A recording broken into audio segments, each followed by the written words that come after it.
Lenin curl মার্কসের কথাই চলবে না, পৃথিবী আল্লাহর, বুশের কথাই চলবে না, পৃথিবী আল্লাহর, মোদির কথাই চলবে না, পৃথিবী আল্লাহর, ড্রামের কথাই চলবে না, পৃথিবী আল্লাহর, আল্লাহর কথাই চলবে। এখন মানুষ কথাগুলাই কয় হুজুরেরা আল্লাহ বিল্লাহ করবে, হুজুরেরা আসমানের উপরের কথা আর জমিনের নিচের কথা বলবে, মাঝখানের কথা কয় কেন? হুজুরেরা রাজনীতি করে কেন?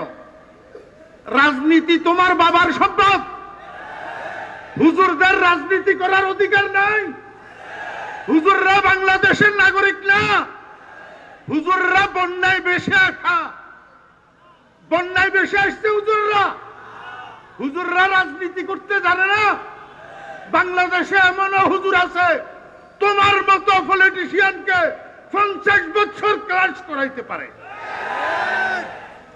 হুজুর দেখলেই মনে করে কিছু বুঝে সুঝে না। আমি তো বলি আলহামদুলিল্লাহ, কোনো অহংকার নয়।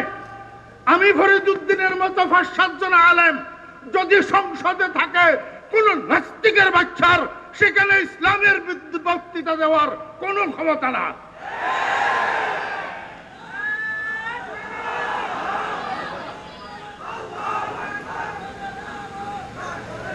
তুমি সংসদে প্রার্থী হতে পারবে, হুজুর সংসদে প্রার্থী হতে পারবে না। কিরে বেটা সেরুমিয়া রেজুমিয়া, হালি সহ তো 4 আনা লাগিস না যে লোক, হালি সহ 1 হালি উত্তর করলে 4 আনা মূল্য হয় না। এমন মানুষ যোগ্য যোগ্য বিজ্ঞ বিজ্ঞ ওলামায়ে কেরামের বিরুদ্ধে ফেসবুকে কলম দ্বারা শরম নাই? জমিন কার? আইন কার?